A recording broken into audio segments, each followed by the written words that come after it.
ओम शांति। तो आज की मुरली की तारीख है 18 जुलाई 72। 18 जुलाई 72। मुरली का टाइटल है कमजोरियों की समाप्ति समारोह करने वाले ही तीव्र पुरुषार्थी। कमजोरियों की समाप्ति समारोह करने वाले ही तीव्र पुरुषार्थी। बाबा कहता अपने को एवर रेडी समझते हो। जो एवर रेडी होंगे उन्हों का प्रैक्टिकल स्वरूप एवर हैप्पी होगा।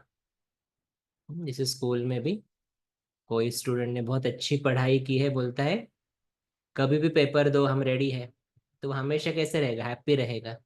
जिसने परीक्षा के लिए तैयारी नहीं की है वो टेंशन में रहेगा। तो बाबा फिर पूछ रहा है कोई भी परिस्थिति रूपी पेपर व प्राकृतिक आपदा द्वारा आया हुआ पेपर व कोई भी शारीरिक कर्म भोग रूपी पेपर आवे तो भी सभी प्रकार के पेपर्स में फुल पास व अच्छी मार्क्स में पास होंगे। ऐसे अपने को एवर रेडी समझते हो? अथवा एवर रेडी की जो निशानी एवर हैप्पी है वो अनुभव करते हो? आज भी बाबा ने कहा ना एवर रेडी रहो। तो अपना इंतजाम ऐसा किया है जो किस घड़ी में भी कोई पेपर हो जाए तो तैयारी हो। ऐसे एवर रेडी हो। आप श्रेष्ठ आत्माओं के लिए आप लोगों द्वारा जो अन्य आत्माएं नंबरवार वर्षा पाने वाली हैं उन्हों के लिए बाकी थोड़ा सा समय रहा हुआ है। तो समय की रफ्तार तेज है। जैसे समय किसी के लिए भी रुकावट में रुकता नहीं, चलता ही रहता है, वैसे ही अपने आप से पूछो कि स्वयं भी कोई माया के रुकावट में रुकते तो नहीं हो? अपने आप से पूछो स्वयं भी कोई माया के रुकावट में, समय तो नहीं रुकेगा लेकिन क्या मैं आत्मा रुक रहा हूं हर माया की रुकावट में? कोई भी माया के सूक्ष्म व स्थूल विघ्न आते हैं तो माया का वार होता है। तो एक सेकंड में अपनी श्रेष्ठ शान में स्थित होंगे, माने स्वमान में स्थित होंगे, तो माया दुश्मन पर निशाना भी ठीक रहेगा। अगर श्रेष्ठ शान नहीं तो निशाना न लगाने के कारण परेशान हो जाएंगे। तब बाबा पूछ रहा है अभी परेशानी होती है? कोई परिस्थिति आए, बाबा पूछता है अभी परेशानी होती है?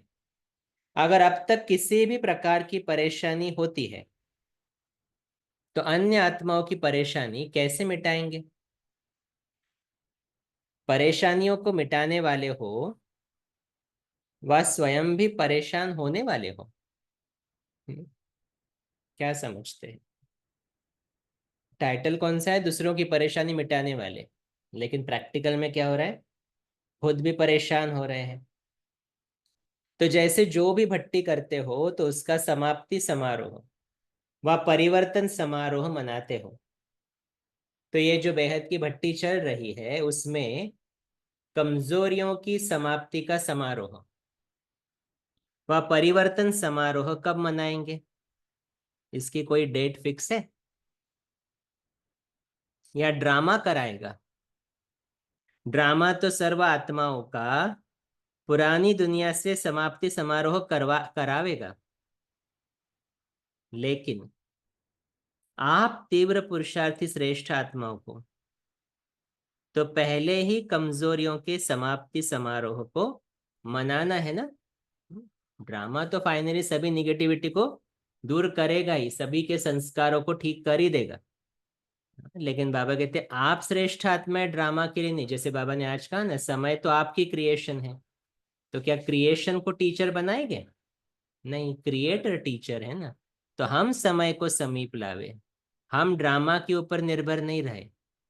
तो क्या करना है? ड्रामा खत्म होने से पहले, ड्रामा के ये सीन्स आने से पहले बाबा कहते पहले ही अपने कमजोरियों का समाप्ति समारोह मनाएं। तो बाबा कहते हैं आप तीव्र पुरुषार्थी श्रेष्ठ आत्माओं को तो पहले ही कमजोरियों के समाप्ति समारोह को मनाना है ना, कि आप भी अन्य आत्माओं के साथ अंत में करेंगे। जैसे और सेमिनार आदि करते हो, उसकी डेट फिक्स करते हो और उसी प्रमाण तैयारी करते हो और उस कार्य को सफल कर संपन्न करते हो। सेवा की डेट्स तो फिक्स रहती है। ऐसे ये कमियों को मिटाने की सेमिनार की डेट फिक्स नहीं हो सकती। ये सेमिनार होना संभव है। जैसे कोई यज्ञ रचते हैं तो बीच बीच में आहुति तो डालते ही रहते हैं, लेकिन अंत में सभी मिलकर संपूर्ण आहुति डालते हैं। तो क्या ऐसे सभी आपस में मिलकर संपूर्ण आहुति डाल सकते हैं? बाबा पूछ रहे हैं हम सभी बच्चों को कि क्या आप अपनी कमी कमजोरियों की संपूर्ण आहुति सभी साथ में मिलकर डाल सकते हो? सर्व कमजोरियों को स्वाहा नहीं कर सकते हो? जब तक सभी मिलकर के संपूर्ण आहुति नहीं डालेंगे तो सारे विश्व का वायुमंडल व सर्व आत्माओं की वृत्तियां व वाइब्रेशन परिवर्तन में कैसे आवेंगे? जो बाबा ने आज भी कहा ना, आप मास्टर मुक्तिदाता अभी तक मुक्त नहीं हुए हो तो सारी दुनिया को मुक्ति कैसे दिलाएंगे? और उसकी चाबी क्या बताई बाबा ने? बेहद का वैराग्य। वैसे ही बाबा अभी भी कह रहा है कि जब तक आप सब मिलकर ये आहुति नहीं डालोगे तो सारे आत्माओं का, सारे आत्माओं की वृत्तियां व वाइब्रेशन तथा सारे विश्व का वायुमंडल परिवर्तन कैसे करेंगे? और जो आप सभी ने जिम्मेवारी ली है विश्व परिवर्तन की वह विश्व नवनिर्माण की, वो कैसे होंगी? तो अपनी जिम्मेवारी को पूरा करने के लिए वह अपने कार्य को पूरा संपन्न करने के लिए संपूर्ण आहुति ही डालनी पड़ेगी। समय के ऊपर डिपेंडेंट नहीं हो सकते हम कि समय तो ये करवाएगा, नहीं। समय को हमें नजदीक लाना है। इसलिए बाबा कहते हैं आपको ये आहुति सभी को मिलकर डालनी ही पड़ेगी। इसके लिए अपने को एवर रेडी बनाने के लिए कौन सी युक्ति अपनाओ जो सहज ही कमजोरियों से मुक्त हो जाए? युक्तियां तो बहुत मिली है, फिर भी आज और युक्ति बता रहे हैं। अभी सुनो युक्ति। बाबा कहते सबसे ज्यादा यादगार किसके बनते हैं और अनेक प्रकार के यादगार किसके बनते हैं? बाप के व बच्चों के।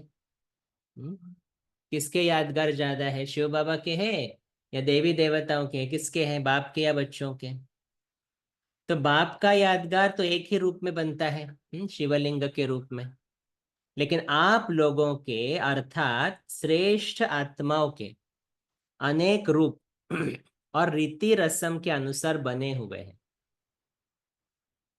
आप श्रेष्ठ आत्माओं के भिन्न भिन्न कर्म का भी यादगार बना हुआ है। तो जबकि बाप से भी ज्यादा अनेक प्रकार के यादगार बने हुए हैं, वो कैसे? कृष्ण की भी पूजा होती है ना, कृष्ण दातुन कर रहा है, पूजा है। सो रहा है, पूजा है। हाँ, देवियां कपड़े बदल रही है, पूजा है। भोजन कर रही है, पूजा है। तो बाबा कहते शिव बाबा को तो ऐसा कुछ नहीं होता है, लेकिन देवी देवताओं के ऐसे यादगार क्यों बने हैं? क्या है उसका कारण? हम सभी जानते हैं ना। बाबा कहते आपके प्रैक्टिकल श्रेष्ठ कर्म के श्रेष्ठ स्थिति के ही यादगार बने हैं ना। तो जो भी संकल्प व कर्म करते हो व वचन बोलते हो, उस हर वचन और कर्म को चेक करो कि वो वचन व बोल ऐसा है जो हमारी यादगार बने। एवर रेडी बनने की युक्ति बाबा बता रहा है। हर वचन हर बोल ऐसा बोलो और या ऐसा चेक करो कि क्या वो वचन व बोल ऐसा है कि जिससे मेरी यादगार बने। यादगार वो कर्म व बोल होते हैं जो याद में रह करके करते हो। इसलिए तो देखो, माला के मणके जो बनते हैं, तो माला के मणके को हाथ लगाकर किसकी याद आती है? भगवान की ना। भले राम राम राम कहेंगे, तो उस मणके ने कितना पुरुषार्थ किया होगा कि जिसको याद करके भगवान की याद आती है। तो इसलिए वैसे ही बाबा कह रहे हैं कि आपका यादगार भी कब बनेगा? जब आपका बोल कर्म सब याद में करेंगे तब। जैसे कोई चीज गाड़ी जाती है, जैसे झंडे को गाड़ते हैं ना, अर्थात फाउंडेशन डालते हो। कहते हैं कि इस चीज को अच्छी तरह से गाड़ लेना। ऐसे ही याद से किए हुए कर्म सदा के लिए फिर यादगार बन जाता है। जैसे कोई चीज दुनिया के आगे रखनी होती है, तो कितनी सुंदर और स्पष्ट बनाई जाती है। ऐसी वैसी चीज थोड़ी ना दिखाएंगे। इवन दुकान में भी शोकेस में कैसी चीजें रहती हैं? बेस्ट से बेस्ट ना, वो शोकेस में रखेंगे। तो साधारण चीज को किसी के आगे नहीं रखेंगे। कोई विशेषता होती है तब किसी के आगे रखी जाती है। तुम्हारे ये अभी के हर कर्म व हर बोल विश्व के आगे यादगार के रूप में आने वाले। क्या कह रहे हैं बाबा? तुम्हारे ये अभी के हर कर्म व हर बोल विश्व के आगे यादगार रूप में आने वाले हैं। ऐसा अटेंशन रखते हुए, व ऐसी स्मृति रखते हुए, हर कर्म व बोल बोलो जो कि यादगार बनने के योग्य हो। हर कर्म व बोल बोलो जो यादगार बनने के योग्य हो। हाँ, तो बोल भी तो यादगार रहेंगे ना। जैसे अभी भी बहुत सारे महान आत्माओं के बोल हम याद करते हैं, उसको कोटेशंस भी देते हैं ना, कुछ अच्छा बोल कर गए हैं। तो वैसे बाबा कहते हैं आपके बोल भी ऐसे हो जो अनेकों को इंस्पायर करे, अनेकों को उसका फायदा हो। तो द्वापर में भी वो फायदा वो अनुभव करेंगे आपकी मूर्तियों द्वारा। आपके कर्म इतने श्रेष्ठ हो तो आपके हर कर्म की पूजा होवे। जैसे कोई आपके पास आता है, आप उसको दो शब्द प्यार से बोलते हो, उसका मन हल्का हो जाता है। तो हमेशा वो याद रहेगा ना, भले उसको शब्द याद नहीं रहेंगे, लेकिन ये याद रहेगा कि इस आत्मा के पास जाने के बाद मेरा मन हल्का हुआ। तो ये स्मृति लेकर आत्मा फिर जाएगी और द्वापर में वही स्मृति इमर्ज हो जाएगी। और फिर वो क्या कहेगी, इस मंदिर में जाते हैं ना तो मेरा मन एकदम हल्का हो जाता है। तो इसलिए बाबा कहते हैं कर्म और बोल दोनों के ऊपर कैसे अटेंशन देना, कि जो मैं बोल रहा हूँ या जो मैं कर्म कर रहा हूँ, क्या उसका यादगार बनेगा? क्या वो याद में रह करके मैं कर रहा हूँ? तो अगर यादगार बनने के योग्य नहीं है, तो वो कर्म नहीं करो। ये स्मृति सदा रखो। व्यर्थ सोच रहा हूँ, व्यर्थ बोल रहा हूँ, उसका थोड़ी ना यादगार बनेगा। तो बाबा कहते फिर वही मत करो फिर। तो बाबा कहते जो व्यर्थ संकल्प व व्यर्थ बोल व साधारण कर्म होते हैं, उनका यादगार बनेगा क्या? यादगार बनने के लिए याद में रह करके कर्म करो। जैसे बाप को देखो कि याद में रहते हुए कर्म करने से ही कर्म आज आप सभी के दिल में यादगार बन गया है ना। इवन शिव बाबा भी बार बार क्या कहते हैं, आज भी क्या कहा? फॉलो ब्रह्मा बाबा। कैसे संपन्न बनना? ब्रह्मा बाबा के जैसे संपन्न। तो ब्रह्मा बाबा ने ऐसे क्या किया? हर कर्म में याद समाई थी ना। इसलिए आज तक उनको याद कर रहे हैं। और फिर श्री कृष्ण की भी तो पूजा ऐसे ही तो हो रही है ना। तो बाबा वही कहते हैं, ऐसे ही अपने कर्मों को भी विश्व के सामने यादगार रूप बना। अपने कर्मों को भी विश्व के सामने यादगार रूप बनाओ। ये तो सहज है ना। जबकि निश्चय है कि ये सभी अनेक प्रकार के यादगार हमारे ही हैं। तो किए हुए अनेक बार के श्रेष्ठ कर्म व यादगार स्वरूप अब फिर से रिपीट करने में मुश्किल होती है क्या? जब इतना नॉलेज क्लियर है ये जो पूजा हो रही है वो हमारी ही हो रही है, हमारे ही ऐसे कर्म थे। तो बाबा कहते बस उसी को तो रिपीट कर रहे हैं ना, तो फिर मुश्किल होती है क्या? कलब कलब के किए हुए को सिर्फ रिपीट करना है। तो मास्टर त्रिकालदर्शी बन अपने कलब पहले के यादगार को सामने रख, फिर से सिर्फ रिपीट करो। इसको अंडरलाइन करना है। क्या बनना है? मास्टर त्रिकालदर्शी। फिर क्या देखना है? कलब पहले के यादगार को सामने रख। तो उसने कैसे कर्म किया होगा जिसका वो यादगार बना है, बस अभी उस कर्म को फिर रिपीट करना है। इस स्मृति के पुरुषार्थ में सदा रहते आए हो, तो अब क्या मुश्किल है? माया अब तक भी स्मृति में ताला लगाती है क्या? कि मैं ही वो हूं, मेरा ही वो यादगार है जिसकी आज पूजा हो रही है। ये बाहर जो आरती चल रही है, मंत्र उच्चारण चल रहा है, भजन चल रहा है, कीर्तन चल रहा है, किसका चल रहा है? मेरे कर्मों का कीर्तन है। तो बाबा कहते इतना याद होते हुए भी अभी तक मुश्किल क्यों फिर? क्या माया अभी तक ताला लगाती है स्मृति को? जब ताला लग जाता है तो क्या बना देती है? बेताला। सभी के ताले खोलने वाले भी बेताले बन जाते हैं। बाबा के बच्चे क्या है? सभी के ताले खोलने वाले, बुद्धि के। इन बाबा कहते आप खुद क्या बन जाते हो? बेताले बन जाते हो। माने कोई तालमेल नहीं है, कुछ भी बोल रहे हैं, कुछ भी कर्म कर रहे हैं, ना ही बाबा की याद है, ना ही श्रीमत के अनुसार है। तो ये स्मृति को ताला क्यों लगता है? चेक करो अभी, स्मृति को ताला क्यों लग रहा है फिर? तो बाबा उसको उत्तर दे रहा है। बाबा कहते अपने लक को भूल जाते हो तो लॉक लग जाता है। लक को भूल जाते, भाग्य को भूल जाते। आज भी पहले पैराग्राफ में बाबा ने कितनी महिमा की ना, कोटों में कोई, कोई में भी कोई। ऐसे बच्चों से मिलने के लिए बाबा आए। तो बाबा कहते, कितना लक है हमारा, जो दुनिया जिसको ढूंढ रही है हम उसके साथ बैठे हैं, उसकी बातें सुन रहे हैं, उसको एक्शन करते हुए देख रहे हैं। तो बाबा कहते अपने लक को भूल जाते हो तो लॉक लग जाता है।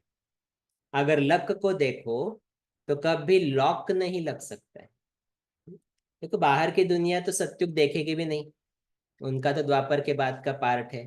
तो एक लक हमारा क्या है? सत्युग में भी जाएंगे, लेकिन सबसे इंपॉर्टेंट लक हमारा जो है, जो बाबा ने अभी चांस दिया है सारे कल्प का पार्ट रिकॉर्ड करने के लिए। अभी क्या रिकॉर्ड करना है ये चॉइस मुझे दी है। इसलिए तो बाबा ने आज भी सुबह क्या कहा? अभी का समय जमा का समय, इसके बाद जमा नहीं हो सकता है। तो अगर इतना मालूम होते भी मैं जमा नहीं कर रहा हूँ, खजानों को वेस्ट कर रहा हूँ, तो उसको क्या कहेंगे? इसलिए बाबा कहते हैं अपने लक को देखो, तो कभी भी लॉक नहीं लग सकता है। तो लॉक की चाबी कौन सी है? अपने आप को लकी समझो। लक की, लक के लॉक की चाबी कौन सी है? अपने आप को लकी समझो। लवली भी हो और लकी भी हो। अगर लक को भूल करके सिर्फ लवली बनते हो तो भी अधूरे रह जाते। तो लवली भी हूं, बाप का बच्चा, तो लवली भी हूं और लकी भी हूं। ये दोनों ही स्मृति में रहने से कब माया का लॉक नहीं लग सकता। इसलिए अपने कल्प पहले के यादगारों को फिर से याद में रहकर रिपीट करें। आप भी देखो, अगर कोई यादगार युक्ति युक्त नहीं बनाते हैं, किसी की आंख ठीक नहीं है, नाक ठीक नहीं है, मुस्कान ठीक नहीं है उस मूर्ति के ऊपर, तो यादगार अगर युक्ति युक्त नहीं बनाते हैं तो ऐसे यादगार को देख करके संकल्प आवेगा कि ये युक्ति युक्त नहीं बना हुआ है। कोई देवियों व शक्तियों का चित्र युक्ति युक्त नहीं बनाते, तो देखते हुए सभी को संकल्प आता है कि ये ठीक नहीं है। ऐसे ही अपने कर्मों को देखो, अपने हर समय के रूप व रुहाब को देखो। कर्मों को देखो, अपने हर समय के रूप व रुहाब को देखो कि क्या इस समय के मेरे रूप और रुहाब का यादगार क्या बनेगा। इस समय मेरे रूप और रुहाब का यादगार क्या बनेगा, क्या युक्ति युक्त यादगार बनेगा। इसलिए तो योग युक्त युक्ति युक्त स्थिति अगर है हर कर्म में, हर बोल में, तो उसका यादगार भी तो उतना ही अच्छा बनेगा ना। तो जब युक्ति युक्त यादगार चित्र होता है तो उस चित्र की भी कितनी वैल्यू होती है।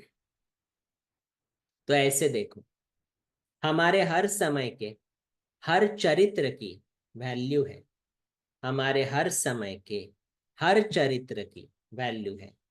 और अगर नहीं तो यादगार चित्र भी वैल्यूएबल भले नहीं बन सकता। क्या हर समय हर चरित्र की वैल्यू है, चेक करो। हर संकल्प की, हर बोल की वैल्यू है। और अगर नहीं तो यादगार चित्र भी वैल्यूएबल भले नहीं बन सकता। समझा। तो ऐसा समय अब समीप आ गया है जो आपके हर संकल्प के चरित्र रूप में यादगार बनेंगे। हर संकल्प के चरित्र, हर संकल्प के चरित्र के रूप में यादगार बनेंगे। आपके एक एक बोल सर्व आत्माओं के मुख से गायन होंगे। तो अपने को ऐसे पूजनीय और गायन योग्य समझकर हर कर्म करे।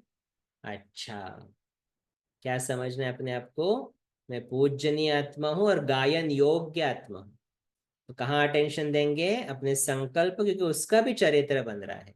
अपने बोल जो महिमा योग्य है, लोग हमारी महिमा करे बाद में, इन्होंने ऐसा कहा। और फिर कर्म जिसका यादगार भी बने। तो बाबा कहते हैं तो अपने को ऐसे पूजनीय और गायन योग्य समझकर हर कर्म करे। अच्छा, हर कर्म में, हर कर्म याद में रहे, सदा यादगार बनाने वाले लवली और लक्की सितारों, बाप दादा का याद प्यार और नमस्ते। और हम रूहानी बच्चों की, रूहानी बाप दादा को याद प्यार और नमस्ते। वाह बाबा वाह, शुक्रिया बाबा, शुक्रिया।